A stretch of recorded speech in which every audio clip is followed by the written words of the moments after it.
Halo, Assalamualaikum warahmatullahi wabarakatuh. Perkenalkan, saya Via Amalia dari Kampus Akademi Kebidanan Borneo Medistra Balikpapan. Kali ini saya akan menampilkan video yang bertemakan konseling atau KIE masa nifas.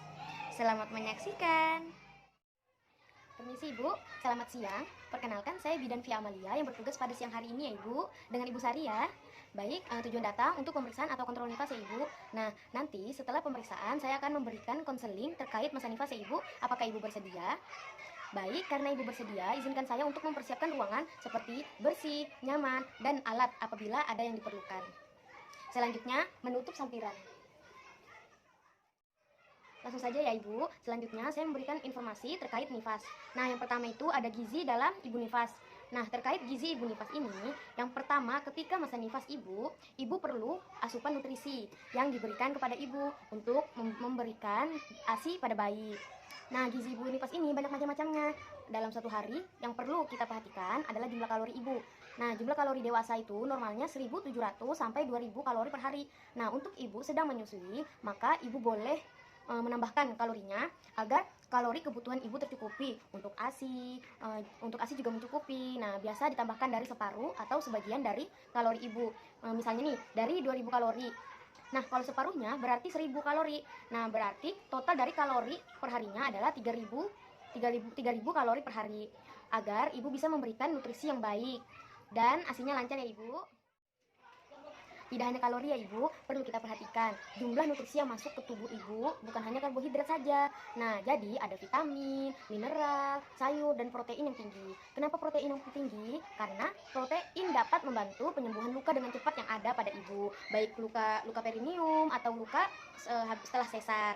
Nah, untuk ASI agar lancar, yang perlu kita perhatikan adalah air. Nah, normalnya untuk orang dewasa biasanya 8 gelas per hari. Nah, untuk ibu menyusui harusnya 2 kali lipat dari biasanya. Nah, misalnya nih 8 gelas per hari. Karena 2 kali lipat berarti 16 gelas per hari. Banyak sekali ya Ibu, benar. Tetapi dengan begitu ASI Ibu akan melimpah. Baik, lanjut yang kedua, yaitu personal hygiene. Nah, personal hygiene ini Bu sangat perlu kita perhatikan karena pada luka perineum banyak sekali kuman yang ada dalam luka yang basah. Nah, apabila kita membiarkan kondisi perineum itu kotor, misalnya jarang ganti pembalut, menggunakan pakaian yang ketat, sehingga kuman tersebut tidak dapat keluar. Nah, atau tidak dibersihkan, maka dapat menyebabkan infeksi ya Ibu. Nah, personal hygiene juga ini tidak hanya perineum, tapi seluruh tubuh, misalnya kayak mandi, sikat gigi, mengganti celana dalam, dan mengganti pembalut pada masa nifas. Minimal ganti pembalut dalam sehari itu 5 kali ya Ibu. Tetapi apabila jumlah darah yang keluar masih banyak, misalnya nih yang seperti kayak awal-awal nifas itu masih banyak banget ya Ibu, deras masih darah yang keluar. Nah, berarti lebih banyak lagi untuk mengganti pembalutnya. Baik, kita lanjut masuk ke poin yang ketiga, yaitu istirahat dan tidur. Nah, Ibu perlu memperhatikan jam ketika Ibu tidur. Biasanya ada itu ibu yang sulit tidur karena anaknya sering menangis atau rewel.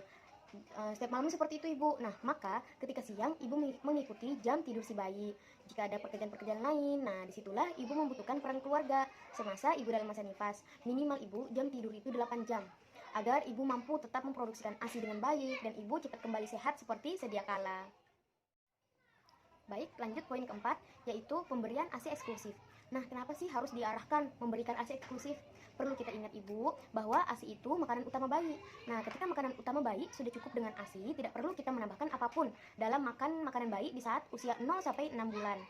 Cukup hanya dengan ASI saja Ibu. Perlu kita pahami juga Ibu, bahwa ASI ini sudah banyak sekali mengandung nutrisi dan kebutuhan antibodi yang dibutuhkan oleh bayi. Sehingga kita tidak perlu menambahkan yang lain sampai usia 6 bulan. Dan juga perlu kita perhatikan, lambung bayi dari usia 0 sampai 6 bulan hanya mampu untuk mencerna ASI. Jadi, jangan diberikan tambahan apapun karena lambungnya akan terluka. Sehingga BAB-nya itu biasanya ada keluar darah atau muntah darah. Karena apa? Karena lambungnya itu tadi belum mampu untuk mencerna makanan selain ASI. Baik, lanjut yang kelima, yaitu hubungan seksual. Pada masa nifas, ibu diarahkan untuk tidak melakukan hubungan seksual sebelum loheanya benar-benar berhenti total. Lohea itu apa sih Ibu? Darah yang keluar dari area genitalia hingga hari ke-40. Tapi ada nih Bu, yang biasanya pada masa nifasnya itu tidak sampai 40 hari, ada yang sampai 30 hari aja. Maka dari situ, jika benar-benar sudah tidak keluar loheanya, boleh untuk melakukan hubungan seksual. walaupun tidak dari walaupun nggak sampai 40 hari nih, yang biasanya cuma masa nifasnya sampai 30 hari. Nah, itu diperbolehkan untuk melakukan hubungan seksual. Tunggu benar-benar, pada intinya itu benar-benar lohianya tidak ada tidak ada keluar atau berhenti total. Baik, masuk ke poin yang keenam, yaitu latihan senam nifas. Kenapa perlu latihan atau mengetahui senam nifas sih? Pertama, karena ketika kondisi hamil sebelum bersalin, semua otot dalam tubuh ibu itu meregang. Tentunya memerlukan waktu untuk merelaksasi ataupun untuk mengembalikan otot-otot kembali rileks. Nah, setelah menegang lamanya kemarin, kurang lebih 9 bulan ya ibu, apalagi menahan berat badan janin di perut. Lanjut yang kedua, yaitu ketika proses persalinan, apabila ibu melahirkan secara normal, ini tentu pasti yang secara normal ini yang harus kita arahkan. Nah, tentu area perut panggung sampai kaki itu mengalami peregangan karena dari kita mengalami kontraksi-kontraksi yang hebat. Nah, senam nifas inilah solusinya. Nah, senam nifas ini posisinya bermacam-macam ya ibu. Ada yang duduk, ada yang sambil tiduran juga boleh. Posisi berdiri juga bisa, kita sesuaikan lagi dengan hari ketika ibu selesai masa nifas ibu. Jadi tidak harus dipaksakan harus berdiri nih, misalnya kita maksakan untuk harus berdiri atau harus duduk, tidak, tapi menyesuaikan hari masa nifas kita. Jadi pada intinya senam nifas ini menyesuaikan harinya ya dan kondisi ibu pada saat itu. Lanjut kita masuk ke poin yang ketujuh, yaitu tanda bahaya masa nifas. Nah, banyak hal yang perlu kita perhatikan mengenai tanda bahaya pada masa nifas. Yang pertama ibu, pandangan kabur. Misalnya nih kita pada saat kita duduk tiba-tiba berdiri, langsung berdiri, langsung tiba-tiba kayak pusing, bahkan kayak langsung pada kabur atau pingsan. Nah, perlu kita perhatikan, bisa jadi apakah preeklamsia, hipertensi masa nifas, dan terjadi nyeri hebat pada bagian kepala, atau pusing yang berlebihan. Nah, ini menyebabkan mual dan muntah. Lalu nyeri payudara yang hebat, demam, atau mungkin ada luka operasi nih misalnya yang terbuka, atau keluar cairan kuning kehijauan, atau sehingga menyebabkan demam tinggi.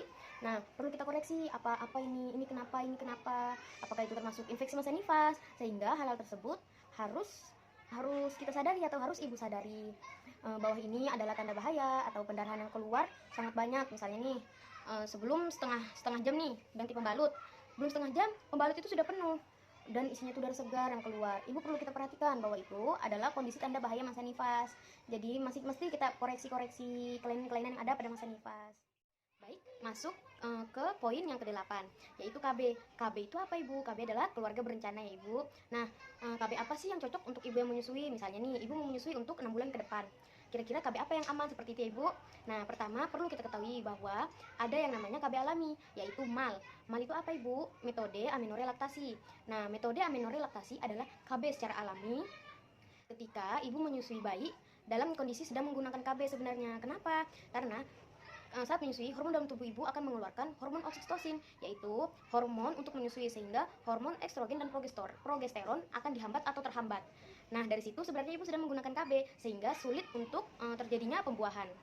Namun ada syaratnya apabila ibu menyusui. Syaratnya apa? Nah, misalnya ibu menyusui dengan waktu yang sama, yang rutin. Misalnya 2 jam menyusui, terus 2 jam ke depan lagi ibu menyusui lagi. Nah, hal itulah yang mendorong terjadinya MAL itu berhasil. Tetapi ada juga nih yang misalnya karena harus bekerja, jadi menyusui, ya memang rajin menyusui 2 jam ke depan karena sudah di kantor, jadi harus memerah ASI. Nah, seperti itu tidak memungkinkan berhasilnya KKB alami atau MAL tadi ya ibu. Jadi benar-benar harus standby di rumah hanya untuk menyusui 2 jam. Sampai sini jelas ya ibu? Baik ibu, mungkin ada yang ingin ditanyakan? Baik, karena tidak, saya ingatkan kembali ibu hal-hal yang sangat perlu kita perhatikan dalam masa nifas yang sudah tadi saya jelaskan, yaitu KB, gizi ibu nifas, hubungan seksual, tanda bahaya nifas, dan lain sebagainya. Nah, jangan lupa ibu kembali lagi untuk kunjungan ulang. Ini nifas yang kedua 2 minggu ya ibu. Nah, berarti 6 minggu ke depan ibu datang kembali lagi ke sini ya ibu.